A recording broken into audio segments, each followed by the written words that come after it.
And hello, everyone, and welcome into Insider Gaming Weekly, a video game podcast.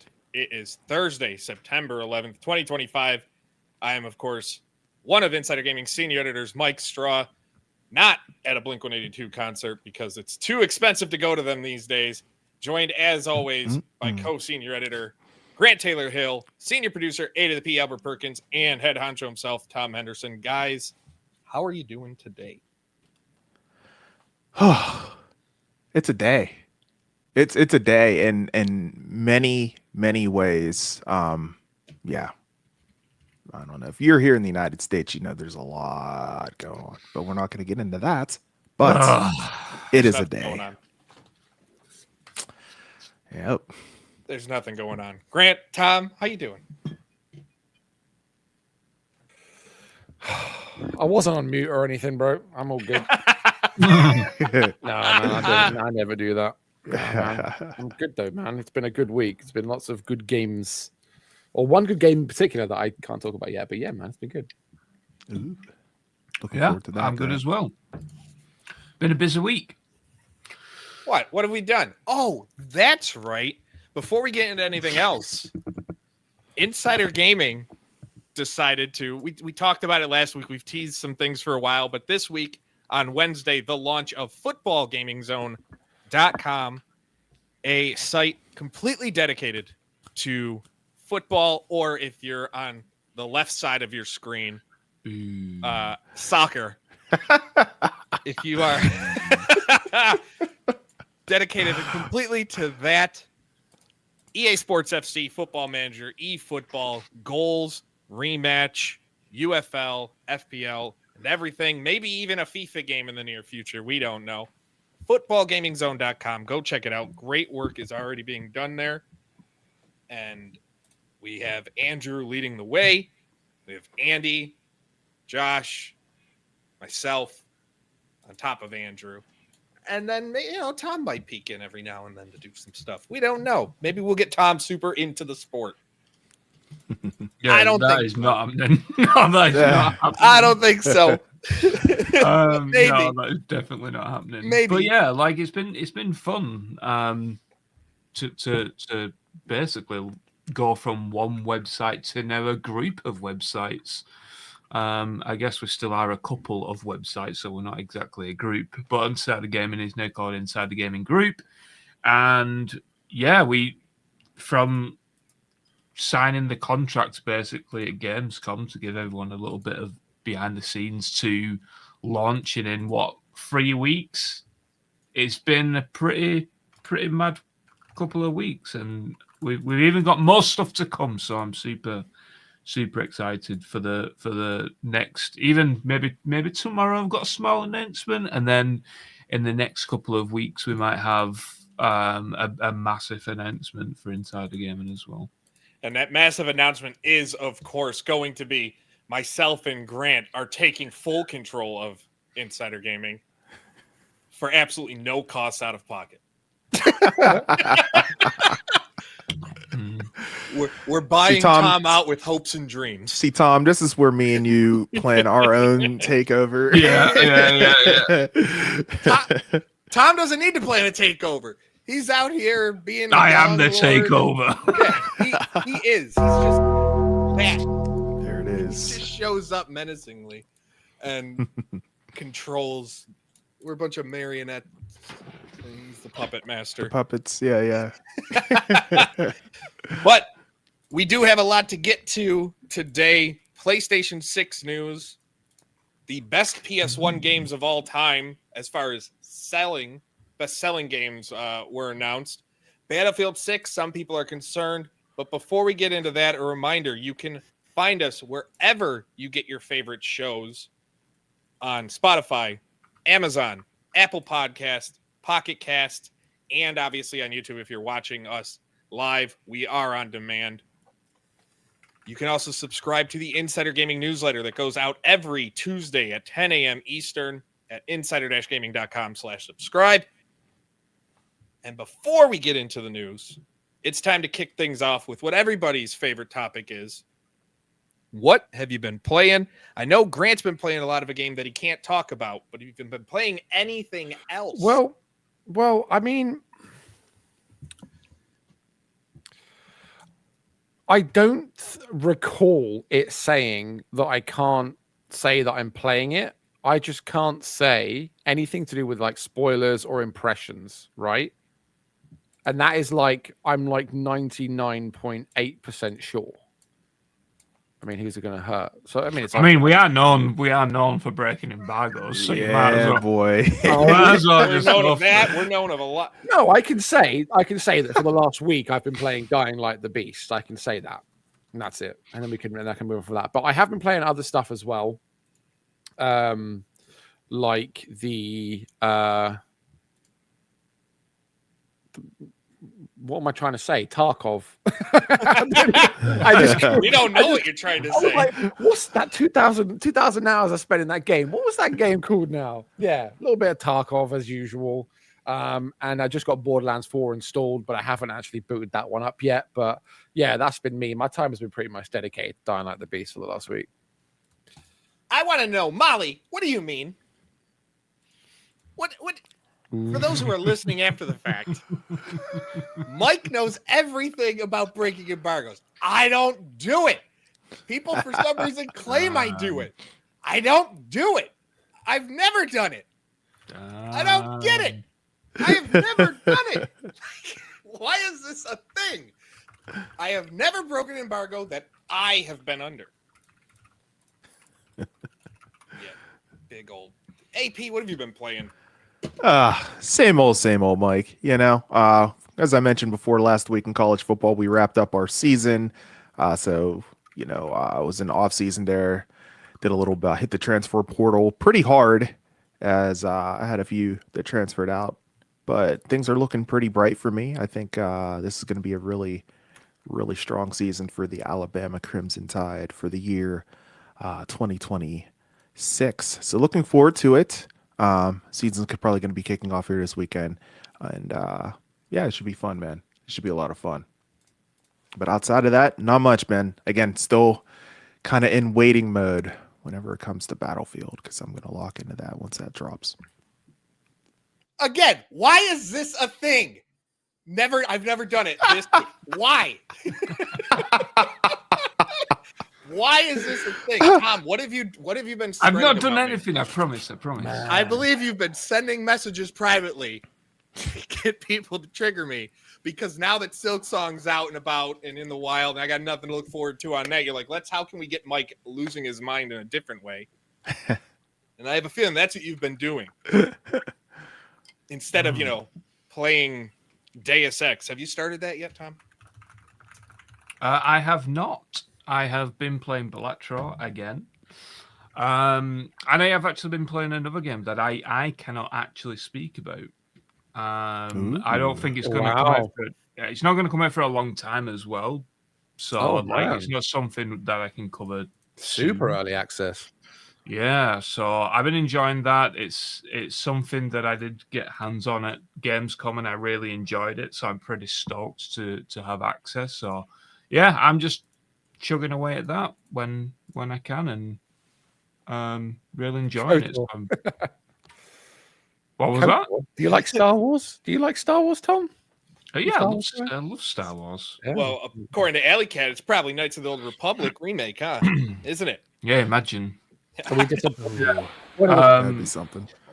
Yeah, and like to plug the upcoming book again, like that I seem to do every week now. How many pages do you have in this book so far, Tom? How many have you written? Half of the intro. Oh, sick. No, like I have made some progress, but I do have 2 Star Wars games in there. Only brief mentions because one was pretty early, and I'm not going to spoil the other one, but 2 Star Wars games in the book that have never been publicly mentioned before. And I also have a pretty in-depth background on the Bounty Hunter game that was... Oh, I remember that game. Yeah, that was in development by Respawn. I think I've asked about it. Is one of those games Visceral's? No. Because I know Visceral had a Star Wars single-player game that was basically canned because of issues with the Frostbite engine. Yeah, Frostbite's pain, but Frostbite's fun. The best engine of all time. You know what game I haven't been playing at all? I have not touched SilkSong yet. What? You were talking about diving in right I after know, the what the podcast hell? last Yeah, week. and then I went to buy it, and I said, I have other things I have to play for review. Oh, he's being responsible. You believe this? And then when it comes to the evening time and I want to just unwind and play something, I end up playing Rematch, which it's so disappointing. So good for them. They announced a physical copy is coming in November. Mhm. Crossplay is out, cross-platform, but man, the numbers just have not rebounded on Steam. And with season 1 coming up, like now that that's out, they have another patch, big patch coming up sometime in the next few weeks, couple weeks. They got to figure out something to get players back, because if Steam is any indication, they almost beat FIFA in concurrent players. Wow. EAFC FIFA. They almost beat it on Steam, and now they've dropped off to less than 10,000 daily players on the platform. So it's not I know you're not supposed to just look at that, but it's not. Yeah, man. Where there's articles, oh my god, it's crashed. It's lost 97% of its player base. I love articles like that, man. They're so funny. I mean, people read them, but yeah, man. It just makes, as someone who plays that game so much, and I genuinely love that game. It sucks, and I'm hoping things can turn around. But the issue becomes there are too many people who they don't play a team game. So you go in, and if you're playing with like you'll have a group of 4 and you want to go play ranked, which is 5v5 only, that one random person will destroy any joy you have in that game.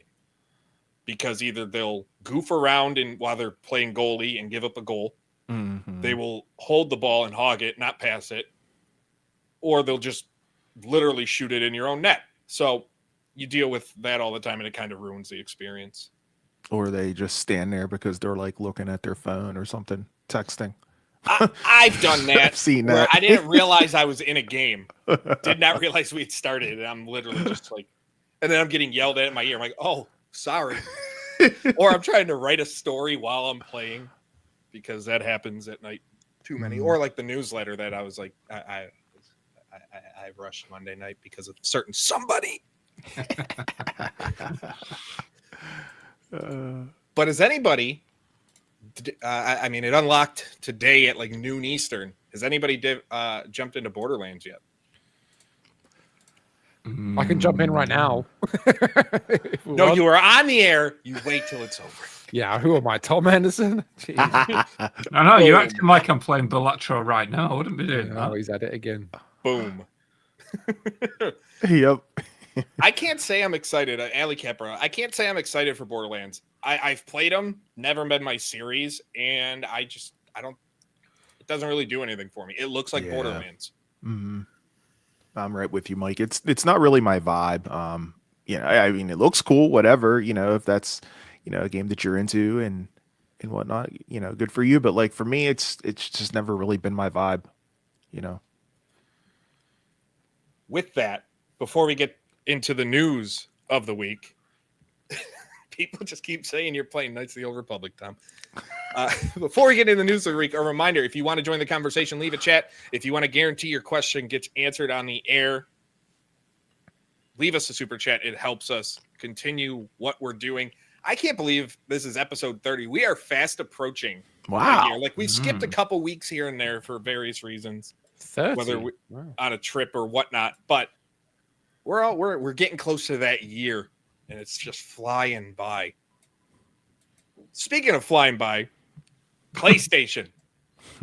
The time has flown by. We're going to get into 30 years of the PS1 momentarily, but before that, we had Tom dropped another exclusive earlier this week on InsiderGaming.com regarding the PlayStation 6, and that it's going to, the plan is to once again have the same detachable disc drive that the PS5 Slim editions, the updated versions of the console, had. Tom, for the people who may not have viewed the article, which if you haven't, what's wrong with you?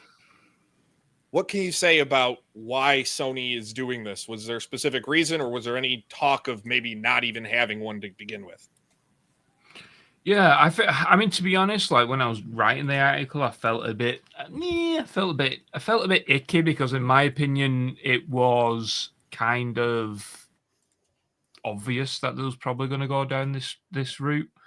If you don't know, the detachable disk drive for the PlayStation 5 was introduced when they introduced the PlayStation 5 Slim, I believe, unless I'm wrong, but I think I'm right. Yeah. So it was like a mid-generation refresh for the console, and it was a means to basically reduce the weight while also streamlining production costs, and then saving money on shipping costs and all that kind of stuff as well. And from what I've been told, it's been a tremendous success. They kind of anticipated it would be anyway, but obviously with these things, there's always a little bit of a risk.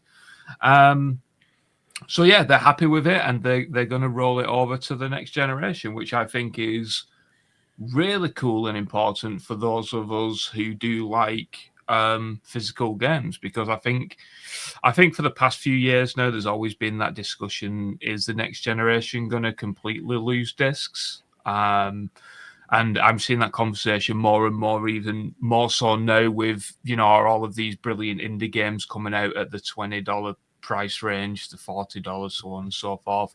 And that wouldn't have been possible for the most part if it wasn't for digital storefronts. So yeah, PlayStation 6 detachable disc drive, kind of obvious, but and yet it still took some people by surprise. Like it again, like I believe when you were writing it and you brought it up, I had the same thought. I'm like, well, yeah, give at least people the option to buy it, whether they want to or not. Like I'd be the one, I'd buy it because I will still pick up physical games from time to time. Plus, we have so many Blu-ray discs that I would use it. But it caught a lot of people off guard. I think a lot of people still believe, like, even the next gen Xbox won't have it. And that one wouldn't surprise me, to be honest. I think Xbox didn't. I think I put this at the end of the article. Like, does this now mean that Xbox are kind of backed into a corner in some sense where they need to do a disc drive? But I think that Xbox is going down such a different road now with the whole Play Anywhere stuff that they probably don't need to do a disc drive. But who knows? Maybe, I mean, at the end of the day, listen, like, Xbox would have had wind of this information well before the report or whatever. People that they've got spies everywhere, right? These companies talk to each other, and people within companies talk to each other, and to some extent, I would even argue that they work together, right, to make sure that the next generation or whatever is going down a route that everyone's happy with. But yeah, it's going to be interesting. I think it does mean that the next Xbox will have it as well. But I mean, it would make sense. But you talked about the Play Anywhere. Now your car can be an Xbox.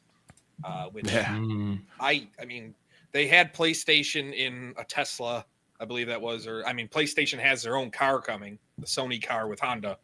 Yeah, man. What happened to that? I remember covering that like 3 years ago. I get emails at least twice a year saying, hey, we're going to have it here. Do you want to come check it out? But it's always on the West Coast. And I'm like, I'm not going to go to Vegas just for this. Now, if you want to pay me to come see it, sure. If you want to give me one. Yeah, I'll gladly take one. Loner. Yeah, man. I was talking to, around Gamescom, Hyundai emailed me because they were talking about a new, it was like an in-car arcade thing, and they had like a concept Hyundai at Gamescom to market it and stuff, and it looked really cool. And I was joking with the PR guys. I was like, oh, how do I get one of these cars? And they were like, oh, give us your details and we'll do the blah, blah, blah. And I'm like, I wasn't serious about that, man. Jeez. But yeah, the in-car gaming thing has been going for a few years now. Everyone thought Musk was crazy trying to jam a gaming PC in the Teslas, but now everyone's trying to get on it. Like I see, and I think it's a few brands. Like I know BMW did something in that area, and just because the cars will have such big screens in them now. You just take a Xbox controller or any Bluetooth controller and just park up, and hey presto, you're gaming. Yep. Which that's the last thing I'm thinking of. It depends, man. I guess if you have a job, maybe like where it requires you to park up and wait for a long period of time between something. Yeah, I don't know, but if man. you have an electric job car, like you're gonna what, waste your man? battery. I don't know, like maybe an Uber driver, but nah, because those guys are nonstop. It's the don't know, private man. investigators who stake out people. That's- Yeah, there you go. Instead of paying attention to what they're supposed to be looking at, Killing they're gonna- time. They're Yeah, going to be yeah. going boom, and play, they're going to Yeah, play man. Mafia or LA Noire, and they're going to go old and just play. They'll be playing that instead of actually doing their job. They're going to be pretending to do their job in LA Noire. That's where we're at. Everything's an Xbox. Sticking with PlayStation, it is on Wednesday. It was, or not Wednesday, beg pardon, Tuesday, September 9th. It was 30 years since PlayStation launched in North America and other regions, including Crazy. Europe. Wow. And it came out the top selling PlayStation games of all time, which absolutely incredible. Some of the lists, I mean, PlayStation, like as a whole, the obvious games are up there. Call of Duty's listed like 8 times. Grand Theft Auto's listed like 4 times. But then there was the best-selling PS1 games. And that was a list that had, one, it brought back so much nostalgia. So just all the memories came flooding back. And it also reminded me of a time where different genres stood out, different types of games. The top PS1 games in terms of units included franchises like Gran Turismo, Crash Bandicoot, Frogger, Spyro, Driver, Tony Hawk Pro Skater, Metal Gear Solid, WWE, back then WWF, Final Fantasy. Like, incredible. So it had me thinking, in all these years, everybody has played, I'd assume everybody here, even the young ones like Grant and Tom, have played the original PlayStation. I know AP and I have. That was the first console I had that was like my console in my room. That was mine. I got like, first I had the old chunky one, and then I had one of the PS1, the mini one, the PS1, I don't know The what it was called. PSX. Yeah. Yeah, the whatever it was, the small one with the little flip top, on it. So I had that one, but that was the first console that was truly mine, way back when. Yeah, maybe. I was going to say maybe I'm revealing my age a bit too much, but Ooh, no one expects Tom to be the baby in the room. This is so interesting because, like, we was very poor growing up, and I do remember playing the PlayStation 1 when I was like 8 or 9. But by that point, the PlayStation 2 had already released, and I think, like, you know, my stepdad got it off his druggy friend or whatever for 10 quid, or robbed it or whatever. But I do remember playing game like, you know, like Tony Hawk's Pro Skater and stuff like that. But like the next generation past the PS1 was kind of it for me, where the memories started flooding in. Yeah, I've still got plenty from way back then. I think I was the same as you, Tom. I have no idea where my parents got my consoles from. The first console I got brand new, and I know it was brand new because I unsealed the box at Christmas, was the PlayStation 2 in like, it wasn't that long after launch. So I don't know how they got their hands on it, but that was the first one. But I think the PS1s were, I don't know, they come from some weird shady. But yeah, man, I remember playing like games that I shouldn't have, given that I was young, but like Grand Theft Autos, you know, your Siphon Filters, your Duke Nukems, man, I was playing games I really shouldn't have been playing at that age, but you know, that's what it's all about, man. See, exactly. You guys, first console, and I'm sitting here. Mine was the Genesis. Like that was mine. Oh, I got that. Oh, that's my I got first. you beat, Mike. I was 4. I was 4 years old when I started playing a Sega Genesis. So 94. Damn, TVs were still black and white when you were born. Yeah, that was my first was the Amstrad, but that wasn't like mine. It was just the Genesis was a family console. My first one that was mine that I got as a gift was a Nintendo GameCube. Like that was mine because we had an N64 that was the family console when that came out. Though it was because of me that we got it, and yet it was the family console. But it was my anger issues as a child that caused us to get an N64. So I don't get why it was the family system. AP, are you gonna say your first? Was it the NES? No, man. My very first console was actually the Atari.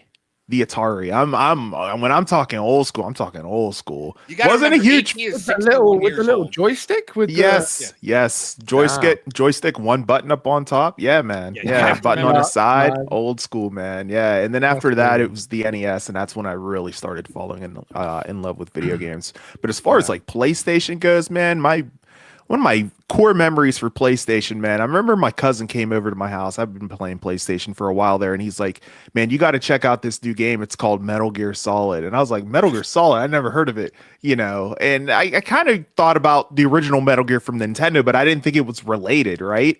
Actually, obviously is. He puts it in, we start playing it and everything, and I was like, this is absolutely incredible. I was locked in. He leaves. That night, I go out to Blockbuster, rent the game, and I was playing it until like 3-4 a.m. man. It was just unbelievable. I remember all the memories of the fourth wall with Kojima talking about like hitting up Meryl with the number on the back of the CD, and I was like, what do you mean the back of the CD? I'm looking through my inventory trying to figure it out.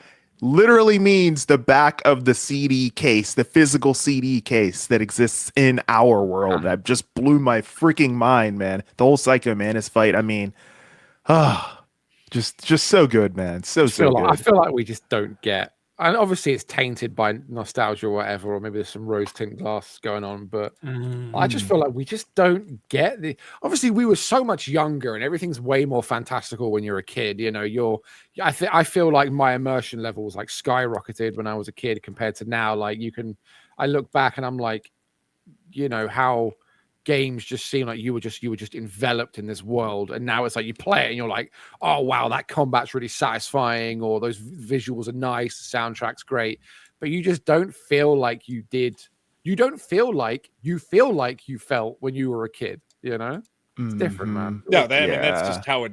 Different circumstances. That's right? how it is. The Office. You guys have seen The Office. Yeah, I've watched one episode of The Office in my life, and there's a line in. God! It might be the final episode. It might be the final episode. Actually, there's a line one of the characters says, and it's something along the lines of like something like, "I wish you knew that you were in the good old days before you left." Them. Oh, I've seen that scene. Yeah. Okay, that sounds like something Jim would say. Maybe. No, that was Andy. That was Andy. No. Was Yeah. it Andy? That's the thing. I know all the characters from that damn show, but I've watched one. You've watched one? How is that? TikTok. Oh, there you go. And There you having go. friends that wouldn't stop talking about it in college and high school. So good, Mike. That's just Man. Yeah, that's just what it was. But yeah, I mean, the how I was like, there were no games like, yeah. Once I hit my 20s, that kind of enveloped me that way. Because I remember even playing a game as simple as Cool Borders, thinking this is just the height. Like you were playing PlayStation 1 games in your 20s? No. I'm saying once I hit I was. Oh, okay. No, I thought I'd had not- your age wrong this whole time, like drastically wrong. No. You're like Look 50 years old. Or something. No, not there yet. But yeah, playing games like you brought up Metal Gear. The original PlayStation for me, there were only a handful of games where because I grew up a Sega kid, preference that because of Sonic. But PlayStation, it was what games could I play? The fighting games, Virtua Fighter on PlayStation for me. Playing Gran Turismo because the absolute best racing series for my money still. Like from when you look at the longevity of it and just as a whole. And then the Spyro the Dragon games. Spyro the Dragon is my favorite 3D platformer. But you know what wasn't my favorite 3D platformer from the original PlayStation 1?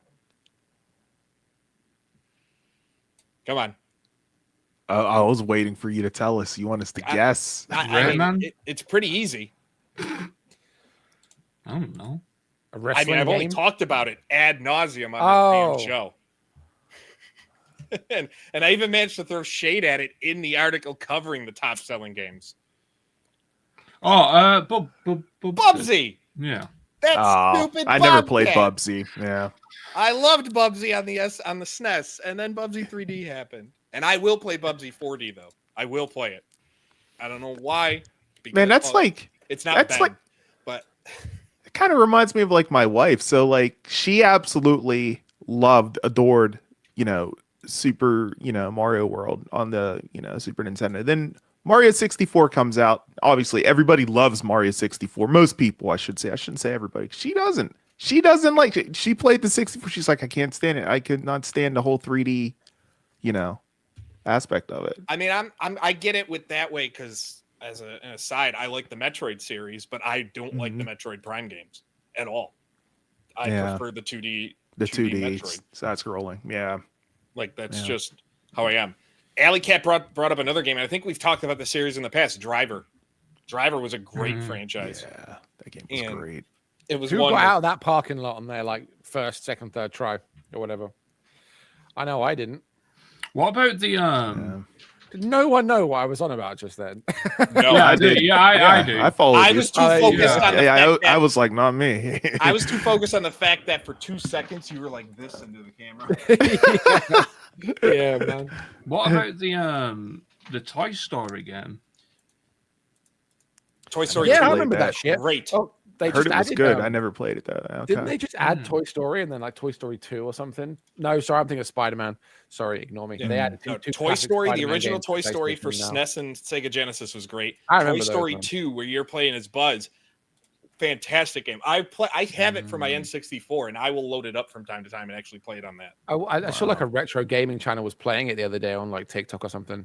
And you go back and you look at it, and you're just aware of just how janky some of that looks, man. Like how like all the, I don't know if I can properly explain what I'm trying to explain, but like everything moves, like all the textures, the walls, the floors, like everything's moving, and it just looks really like just like it makes you look like you get Trippy. motion from it.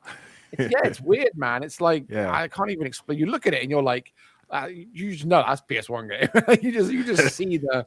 It's just weird, it's so classic and they're so recognizable, and you think of it and you're like, you remember these gorgeous visuals, and you look back and you're like, what? I know.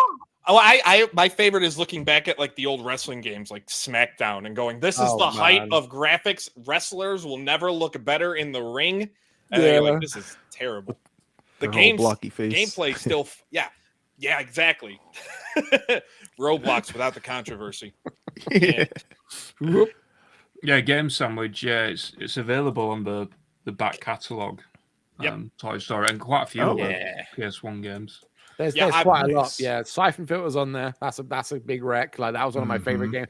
It was really weird, right? Because when I was a kid, I wasn't the best at games. I remember getting stuck on Siphon Filter, and my mum would have to come in and do the missions for me because I wouldn't be able to do them. Oh man, that's a throwback. And you're still trash. I did And there it is. That's why it's taken him so long to complete his playthrough of certain games.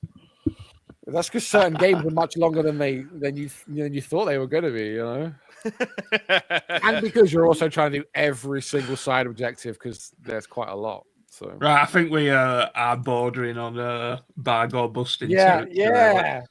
See this snake trying to pull it out of me live? Yeah. Is there any, as we wrap this talk up, because we've talked about games that we remember and we like, are there any PS1 era games that we haven't in this timeline of remasters and remakes that you would love to see brought back, whether it's a remaster of the original or a new entry into the franchise? Bro, Siphon Filter, man. No. Yeah, not allowed. With the complete inexistence of like Splinter Cell and whatever, like having that kind of like stealth spy espionage game, I think that's really it's a cool idea, and like the characters were great as well, man. Like Gabe, like it was so cool. Yeah. I like the stories for those, man. They're really good. Oh, and you can burn people to death with tasers. You just hold the taser down and they just start screaming. Yeah, and they're on fire. It was so bizarre. And they could be like really far away, and you'd be like, huh, and this lightning bolt would come out of the taser. Apart from that, it was pretty grounded, but that was just bizarre. Give me a brand new Spyro game. I talked about it. My favorite 3D platformers were the Spyro games. I would love a brand new new Spyro games recently in the last like few years. I think the remember rumors that Reignited Toys trilogy, for like, Bob that are was doing the- it. The Right? Reignited trilogy came back. Yeah, but that's not. I don't want a rematch. I want a brand new Spyro. You just said remaster. I know, but that I said, Oh, is but there you one? But don't then I want- said yeah. I want a new Okay. Spyro. Yeah.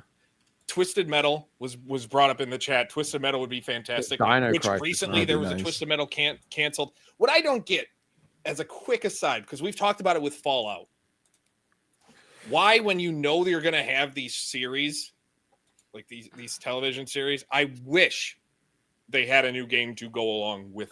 Dude, it would drive the sales in the absolute overdrive, especially Yeah, I think with how well these shows have been recently. Oh my gosh. Yeah, I think, admittedly, I think that they do try to do that, but movies usually stick to the timeline of development, whereas games just don't. Like, Yeah. Bring back movie yeah. tie-ins. like the Avatar stuff, with Ubisoft, there was planning to coincide that with the game and with the movie, and it just never happened because it just got pushed so far back. And I think it's happened quite a few times, to be honest. Like even the Twisted Metal, I bet you that was at one point scheduled to release alongside the show, yeah. series, but Then it got canned, yeah. Yeah. What was that game years ago that came out and it was like a sci-fi shooter thing, and it was a game and a TV show, and what happened in the game was supposed to influence where the TV show went and vice versa. I Began have no with idea. a D. These Defiance. Defiance. God damn it. You guys don't remember Defiance? No. No. My guys, this game, we're talking like a decade ago, right? So it was an MMO shooter.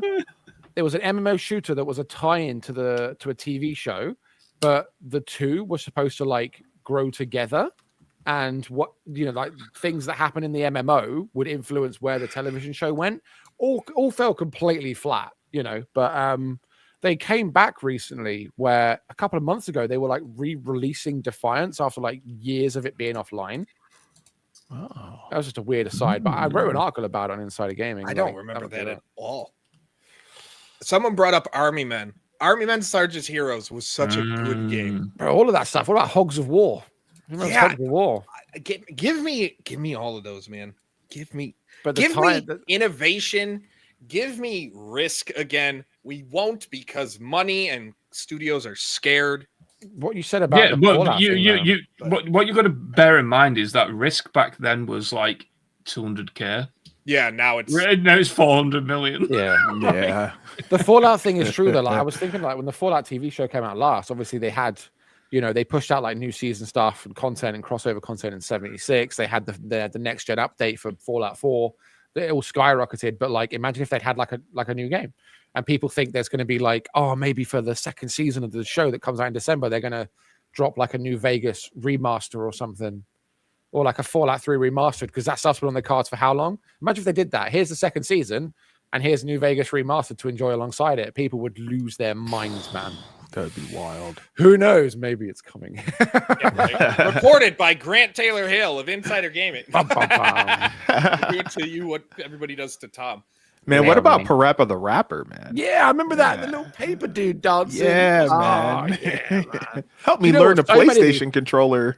Mike is going to love this, right? Mike is going to absolutely love this. But so many of these games, because like I said, we grew up, we didn't have much money. So many of these games I only ever managed to experience via demo discs. A little tiny snippet of them, yes. because we didn't have Demo much discs! money. So I'd play the yes. demo over and over again, That's Oh, how I would get man. into games. So it was one of those weird things. Admittedly, I grew up very privileged. Man, it sucks to be where I'm at now, because knowing I grew up and what I had as a kid from my parents was nuts. It was a case of like, I got privilege where if I wanted a game, my parents weren't one to buy me the game, but they definitely let me rent the game, any game I wanted. And that's kind of how I found whether or not I'd want a game. Someone brought up Tomb Raider, and I will say that the recent Tomb Raider games are a million times better than the original Tomb Raider games. That's how I feel. The Tomb Raider trilogy did nice things, the remake trilogy that we got or whatever, but it's not how I feel. I like them. Mm-hmm. Parappa the Rapper, like you brought that up. I know we Yeah. just get the remaster like not just, but like almost a decade ago. That's true. Yeah, man. Medal of Honor, Blazing Flame, Medal of Honor. Yes, one of the very first games I ever remember playing vividly was Medal of Honor Resistance. No, sorry, you were in the Resistance, but it was called Underground, wasn't it? Medal of Honor Underground, where you played as like the Resistance woman at the start, and you were walking towards to meet your target under the Eiffel Tower. Vivid memories of that game on PlayStation 1. Vivid. I'd play that again in a flash. I'm sitting here like, man, there's so many. You really open a can of stuff. And this is just here. PlayStation. Yeah. Imagine if we wanted to go down the road of Nintendo or original Xbox or even PS2. Imagine if we went down PS2 game remaster. What is that? Who's What is hammering? That fucking... I don't. It stopped. That was my That's 1-year-old Mike bashing fidgeting. No, that was my 1-year-old right above me, Oh, okay. bashing his chair on the floor. He's got this chair that man. he uses to walk around, and he's just banging it. So that was fun. Nice. So we have to move on. Before we do, a reminder: Yes. leave a like and subscribe to Insider Gaming here on YouTube. Find us on Spotify, Apple Podcasts. Leave us a rating; it helps spread the show.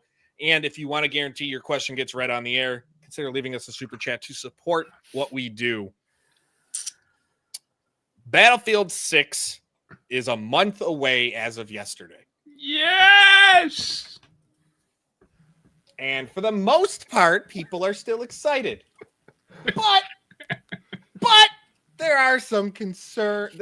And by some concerns, it came out a leaked skin, cosmetic for Battlefield, that when it comes to that, people are kind of worried that Battlefield is going to have crazy skins now because of it. And you looked at the skin. I'm not going to show it on stream because I don't know what EA might decide to do. Yeah. But you look at it and you're just like, all right, it's black with some. It looks like a member of Degeneration X. Yeah, the luminous green. To where it's like, really? This, in my mind, Are you this ready? is what you're worried about? And all I did, it's like, I think they're reaching at ways to be negative about Battlefield because in my mind, as of now, there's not much to be negative about. Yeah. I've not seen this skin. No, it's not too bad, Tom. Like it's like You mean you didn't visit your own website to see the coverage of it, Tom? I don't think I did. Oh my god. this is where I'm trying to find it. this is where I think like one of the Check it's like Discord. it's not unrealistic, right? But it is like it's not tactical because you wouldn't wear colors that bright, and that contrasting on a battlefield, It makes But- me think of the scene from Family Guy. You guys are stupid. They're going to be looking for army people, and Rex does a clown. But you got to think like eventually, especially with the free to play aspect of the battle royale, like it's gonna happen, right? As long It's as absolutely inevitable.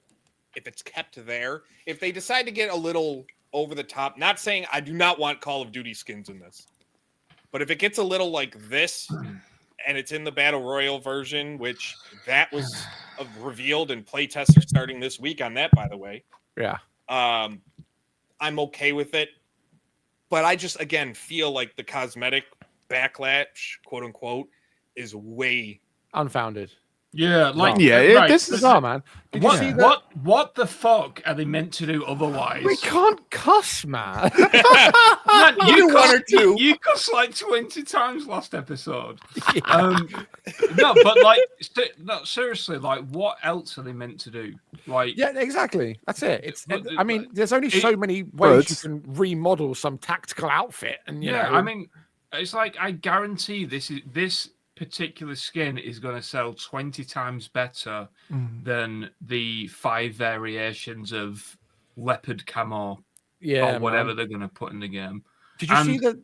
Yeah, Sorry, I go mean, I was just going to say, I mean, it looks a little over the top, but it's still not out of the realms of possibility, I guess. I mean, it looks like something out of a Mountain Dew pack. It's nothing like that crazy. It's not like Beavis and Butthead are running around the map, right? Like it's not that extreme. It's not that deep. Like people are still gonna buy this game. Like I'm looking at it right now. It's really not that bad, like you're saying, Tom. It's not. Did you see? I can't remember who put it up on socials. It might have been.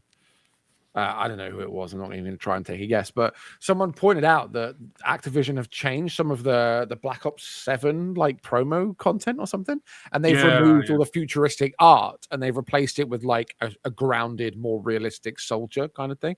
So it's like, maybe everyone's getting on the whole realism shtick. And the issue is though, right? Is that like Call of Duty are going to do it because they're seeing the tremendous amount of backlash. I would imagine that pre-orders are still good, but probably not where they want. And they're, looking at the data and just assuming it's based on skins and stuff. But what's going to happen is a month down the line with Black Ops 6 or even Battlefield 6 is they're going to release one skin that is just slightly over that line, and it's going to sell 10 times better than all of the other stuff they did the month before. And then they're just going to roll with it. So, I mean, unfortunately, like as much as these companies will say, hey, we're going to stop doing the over-the-top skins, we're going to keep it grounded and all that kind of stuff. As soon as the holidays are over and like that core amount of sales has gone, like, they've done the 10 million or whatever, they're just going to start experiment, because at the end of the day, this is, Call of Duty is slightly different, but I mean, they have such a high development cost with an annual release that they need to do over the top skins. But you've got to remember, Battlefield's got to stick around for the next 3 years at least, because I think they are probably going to go to a 3-year cycle, and they still have to get revenue from it at the end of the day. Yeah, I think it boils down to that one thing as well. Like, you don't like them, you don't have to buy them. I know that people get vexed just seeing them in a game, and I can understand those feels a bit. But like, I've bought into these things in the past, I'll admit. Like the Call of Duty League, they release their operator kits every year in Call of Duty, and I'll buy them. I'll buy a couple of them, but that's just because you're like repping a team or whatever. But like recently, Dying Light 2, I've spoken a lot about Dying Light. Dying Light 2 is a multiplayer game, but I play it as a single player game because I just don't play with other people. And I have bought, spending real world money, I have bought cosmetics bundles in Dying Light 2. And that's a first person game. I don't see the skin that I'm wearing, but I'll get them because I'm like, oh, they look cool. But it's when you are what I don't like. It's when you push the boundaries. It's when you push the boundaries of it just going into the realms of utter ridiculousness that I don't like. And obviously, COD is so. I mean, it was bad enough when they were putting like people like Nicki Minaj and stuff in there. Yeah.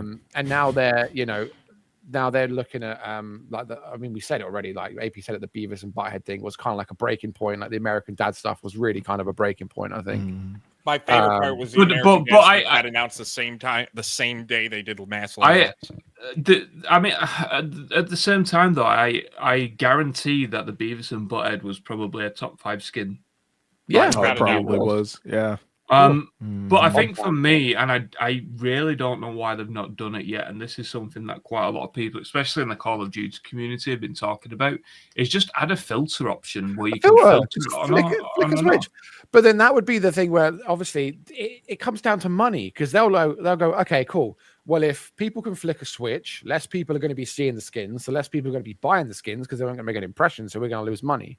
That's exactly why they're not going to put it in. Yeah, but you just said that you played Dying Light 2. Yeah. Just because you like the skin. You're not buying it because your friends are going to be looking at the skin. You bought it. Yeah, no. I'm not saying people would stop buying completely. But if no one could see the skin you bought, 'cause some people will buy the skin just because like they want other people to see that they've got the skin. So if people can't do that, then they might not buy it. Look at how stupid I am with my money, guys. But I guess it's a little bit different for Call of Duty, but they could still implement the filter for it to be on you. Yeah. So you would still see that the kill cam of somebody killing you, the kill cam is still showing them killing you with your skin, but on their screen it wasn't. Yeah. Because if you think about it, I just don't know maybe there's a technical reason for it that we're not thinking of. I doubt it, because it's easy enough. Like, you look at the technology is there. Like in the COD League, for example, and the esports thing, when they do their broadcasts, they have completely different skin camos and stuff on their weapons to what you see as a viewer. I don't know how they do it. There's some weird technology where the camo that you see isn't what they have on the gun. I found that out recently. Like, I think it was like just the tail end of last season, where the pros are running around with completely different skins to what you see on the end on the stream. So like, that's like masking technology is there somehow, somewhere, Yeah, I just don't know why. Because at the end of the day, I think it's down to the individuals that buy them. Like you said with Dying Light 2, I've done it with Fortnite. I bought some outrageous skins, but I've never bought them to show off to other people. I just bought them because they're funny or whatever, like some of the emotes and all that kind of nonsense. And I think it's just I don't know. It just seems like a logical step to just add a filter. Like I just don't know why it's not been done. But the Battlefield skin, it is a little bit out there, but it's nothing that I'm looking and thinking, game's ruined. Oh shit! Here we go again. I'd like to see more customization. I know that obviously we're talking that this would be even more of a wormhole to dive into, but customization in like every character can be unique. You pick the outfit you wear piecemeal, like a game. Like these extraction shooters, like Escape from Tarkov. Like you'll run up against like 10 people, and chances are every single one of those people are going to look different and have different equipment on and stuff. But like a game like COD, where I'm sure they've had it before. I can't remember which one. They've had them before. Like, what was the one where you could like customize all your exosuits and stuff, colors, and can't remember. But something like that, you can pick your tactical gear and how it all looks, and so everyone can just be. You don't have to stick with default skins, but at the same time, they don't have to worry about. I don't know. This is just like we're just spitballing here. We're just gassing. Yeah. On a different Battlefield front, yesterday they put out a post. The Battle Royale was coming to Battlefield Labs. Yeah. And, a lot of it was, what you kind of expect to hear when they're talking about the map and the vehicles to move around and squads and how each match will feature 100 players. Nothing new. The thing that caught everybody's attention, caught my attention. I know Grant, I think it was you who wrote about it at Insider Gaming. The Insta-death circle. I absolutely love that idea. Yeah. Because playing PUBG, that is the Battle Royale game I played the most of. Nothing got me more annoyed than when you're like, we got to go. And then you have one squad in your group of 3 or 4 looting, taking their sweet time. They get caught outside the circle, and then you get yelled at because you didn't want to hang around. Now is what it is. You stay, you're on your own. Bye. Good luck. I don't want to die. It makes me so happy to see. Yeah, I think it's perhaps a little too hardcore. Baby. Because I'm just thinking about it now. Like, if you're stuck in a building and that it touches. That's true. What if you're pinned down, right? Yeah, like you're out. I feel like it should be tough shit.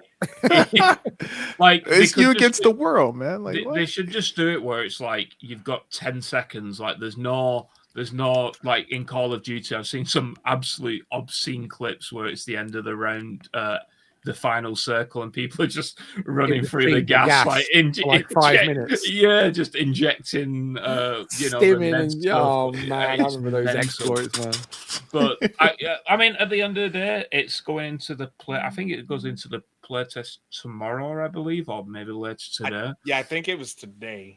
Oh. Okay. So they're gonna see real quick, right, based on the data, if it works. I think it makes sense more than any of the others, though, because obviously it's staying the same as Firestorm, isn't it? Right, so it's still a fire, right?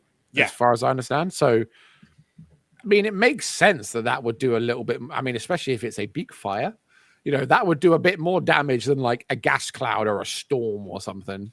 So I mean, I could see that insta killing people. It's believable, at least, even if it is tough. I'm wondering what it works like, how it works like vehicles and stuff. So if you're in like a tank, and does it just completely erupt your vehicle and everyone in it, or would that be more resistant? I don't know. We're going to get into the granularity of that, and that's not, Well, if it's in playtest today, it'll probably be within the next hour. Yeah, we'll see something. I don't know. Like, I just feel like it's a bit too hardcore. Just my opinion, but I think it's a little bit too hardcore. But will Sounds you like you're just a baby, Tom. So you don't team up with Tom because he's the one that's doing all the looting, right? That's exactly what it seems like. Tom is the person that I was just complaining about. Yeah. And then I absolutely scream at you when I die, and I'm like, "Where are you all, man?" Are you even looking forward to the battle royale? Like, are you just going to play it to see what it's like, or are you actually like, "Oh man"? If it's a good battle royale, I'll absolutely play it. I played quite a lot of Warzone. Well, I think everyone. I think I've got to 2,000 hours in PUBG. Yeah, PUBG was the battle royale that I never cared for. Fortnite, did not like it at all. I don't like. I just don't like. I don't like Fortnite. Warzone, didn't want to play because I didn't care about Call of Duty, and so PUBG was mine. And if PUBG, I'll go back to once or twice a year. I'll like binge it for like be super heavy into it for about a week at a time, a couple times a year. You know what I miss? Right? When as we're talking about battle royales for a minute, I miss Nuclear Winter. Never heard of it. So you probably haven't. So a few years back, they had a battle royale mode in Fallout 76 called Nuclear Winter, and it worked the exact same way as you'd think. And maybe 6 people played it because that's all that plays. No, loads of people played it. Loads of people played it, but they killed it off after a while to get on other stuff like the expeditions and things like that, and raids and stuff. But it was genuinely really cool. Like you'd pick up these like nuke components, and you'd craft nukes, and you'd pick up all your ground loot and find suits of power armor and stuff. And it was the same as like it was a firestorm, so it was like the same as Firestorm, but no, it's really good. It was actually and people mourn it. People do mourn it. Do you remember playing the Culling? The Culling, I remember. Oh, that rings a bell. The Culling, the first one I enjoyed. And the second one was trash. I remember I had to review the second one, and I played 20 minutes of it. I'm like, and I sent email to my boss. I'm like, my review is going to give this a don't waste your time, and that's going to be my review. And that's what it published as. The Culling 2, and then the entire body of the article was "Don't waste your time." Jeez. Alley Cat brought up H1Z1. Yeah. So I had to touch on that recently because I was talking to some of the guys who are working on Reaper Actual. That's the second time I've blanked tonight on something completely obvious. Yeah, I noticed that. You like? Yeah, I was like, "What's dramatic pause?" Working on Reaper Actual. Yeah, so so that's like your huge open world persistent extraction shooter / tactical shooter / whatever.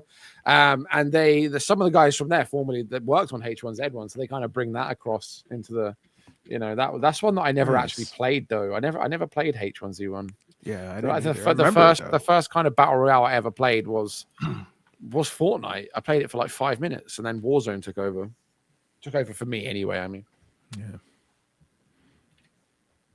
Man, I need to stop mind blanking today. You know what game no one brought up in this? Apex Legends. Oh yeah. I loved Apex. Man, I was going to say that. Oh man, what an awful game. No, it was really good. You know what? What killed Apex was skill-based matchmaking.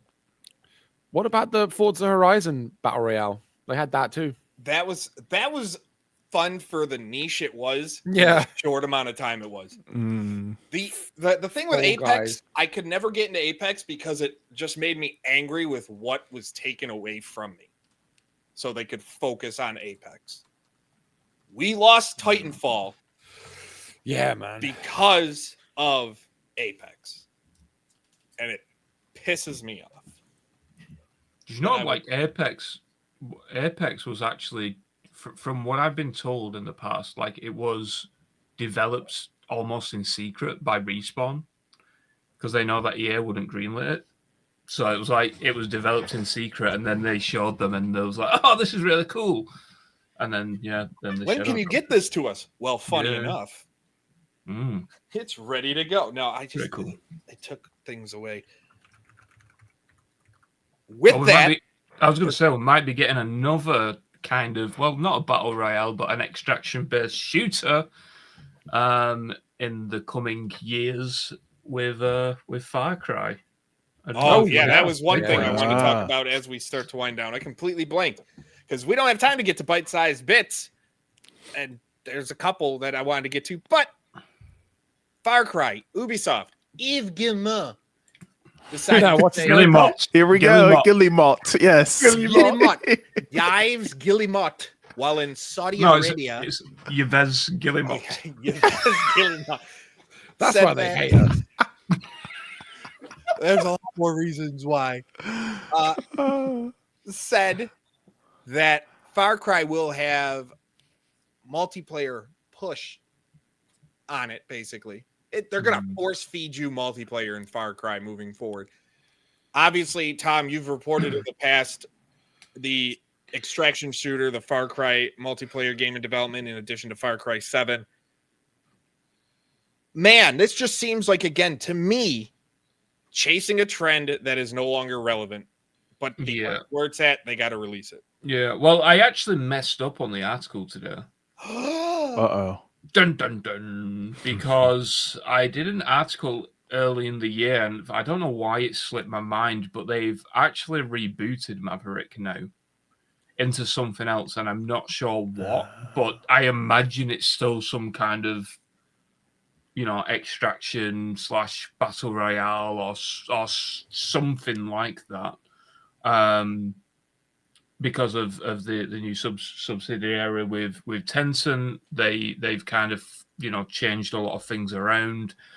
Blackbird, the Far Cry 7 mainline title, saw I think it was like a 40% reduction in developers. And as a part of that kind of restructuring progress, they looked at Maverick and thought that it just wasn't good enough. So I don't know what they're going to do next. What I would really like for Far Cry to do is kind of go back to the original Far Cry, where it was like a bit like hallucination-y and all that kind of stuff. And I think it would be cool to introduce like zombies and stuff into Far Cry. Oh Christ! Because listen. I think we're seeing like a resurgence, of like zombie games. They have the map with Maverick. It's based in Alaska. It could still be like this hardcore kind of multiplayer game mode where you need to extract and all that kind of stuff if they want to do that. Or they could just add missions and stuff and have some zombies knocking about the place, Because when I think of Alaska, I think a lot of dead people up there. Walking. Right, ignore that then. I know what's going to be Mike is clipped as a not teaser feeling for it. this episode. No. We need more zombies. Speaking of dead trends. I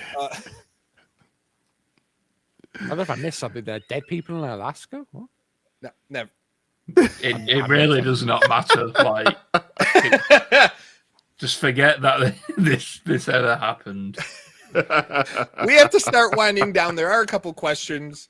Coxman asks, Ghost Recon Alpha testing soon? Yes, I believe so. Ghost Recon remake. Or no, not remake. Project over. is Yeah, heading that way. I think it internally enters beta this month. Oh, So nice. not alpha, but beta. Mm. I'll have to. You carry on talking, and I'll look at the schedule. So there we let's see what the Ubisoft schedule shows. And then I see in the chat people bringing up the Ubisoft or the Assassin's Creed Black Flag remake. Yeah, They'll announce. I still think I think that comes next year. Like personally, though maybe I don't know. Ubisoft did just have another little mini set of layoffs today. It is. So the alpha is fall 2025. It's actually the Black Flag remake that enters beta this month. So there we go. We're getting close to yeah. Usually from beta to release, depending on how much needs to be done, you are talking 3 to 6 months. Or 10 years. Or 10 years, yeah. But it could I think that it's probably pushing it now to get it in before holiday. What if they just shadow drop it during the Game Awards? Yeah, that would be kind of wild. Ubisoft, there's no way Ubisoft would be that cool. Yeah, I feel you. This is also the studio that thought the Rogue Prince of Persia, or not Rogue Prince of Persia, Prince of Persia, the Lost Crown. Lost Crown. Yeah. Wasn't good enough for a sequel. So, yeah, I don't know. Oh, don't even get started on Project U as well. Like that got rebooted. Shut up, man. He made the joke before I could. I think that's probably canned now, so we'll see. I'm interested to see what happens when Tencent, when the subsidiary gets fully moving, because again, they had, like I said, the small batch of layoffs, only quote unquote 9 people, 9 roles, and then a bunch of other people were being moved to different teams. But to me, it's just it's gonna keep going. Like this isn't the end of it. You know what we should do, man? I reckon they should just have a wild foray, bro. They should just have, hear me now. No release dates, no marketing campaigns. Every single game just drops. Just whenever they feel like it, they just go, you know what, we're releasing today, and they get the game out, and people just live with it. You know, oh my no god, big that'd be build-ups, madness. no expectations. They just drop. They just come out. You know, madness, bro. Whenever, just whenever, man. You know? What Ubisoft need to do is just cook now until June. I think I've said this before. Yeah, you have. Yeah, is just cook till June. Even if Obsidian, the Black Flag remake is ready. I'm looking at the the timeline of all the releases now. I think they should cook until June, and then just think of all of the stuff that they would have ready, and then just present it kind of like Marvel does it with the movies. And it's like a timeline. Yeah. Something like that. Make it like just a proper big spectacle and just celebrate. I swear they kind of did that. Like CDP. Project did that with all of their different projects, like with Orion and all the different bits and pieces that make it up. That was I like how they do it. Yeah. I don't know. Generates hype. It's not a bad idea. I genuinely think they have a lot of really good stuff coming out already. To in the next couple of years, they just got to give it time. And Assassin's Creed Red internally showed the people, the decision makers, that they can't just keep pushing crap out anymore. They've got to take the time. Yes, they did lose. I think the estimates are something like 50 million extra on delaying Assassin's Creed Shadows, but it probably did a hell of a lot better than if it just released at its original time. Mm-hmm. I don't know. Like they just got so much stuff. They got Assassin's Creed, Far Cry, Splinter Cell. Like that's going to that's going to blow up when they reveal that. I've seen some stuff on that, and it looks really, really good. Don't I tease can't me, wait. bro. Oh I my can't- god. I can't wait. Splinter Cell was one of my Yeah. favorite series from that PS2 Yeah, original man. Xbox era. So Like, freaking good. Chaos Theory is still, I think, one of my favorite games. Like Damn. definitely in my like top 10 favorite Mm. games. I said it looks really good, but by the way, before anyone clips it, it looks. I don't know if it plays good. It looks good. I Big mean, difference. you don't have to change how it played. Yeah, that wasn't broken. Yeah. If it plays the same way, I'm happy. hmm It requires an original PS1 controller. How do you hook it up to your computer? Figure it out. And with that, it is time to wind down on this week's edition of Insider Gaming Weekly. Of course, you can find us wherever you get your favorite shows on demand: Spotify, Apple Podcasts, Pocket Casts, Amazon Music, and on YouTube. You can follow us at Insider Gaming IG, at Insider Gaming, insider-gaming.com on Blue Sky, Insider Gaming News on Facebook. Subscribe to Insider Gaming newsletter, insider-gaming.com/subscribe. I think I've got everything. Everybody knows where to find us. It's on the screen for three of us. Tom, look for the snowmobile. AP, it's on you. Take it away because I hate outros. It's so easy though, it's like riding a bike for me, at the end of the day. For Mike, Grant, and Tom, I am, of course, your host with the most A to the P, Albert Perkins, and we will see you on the inside.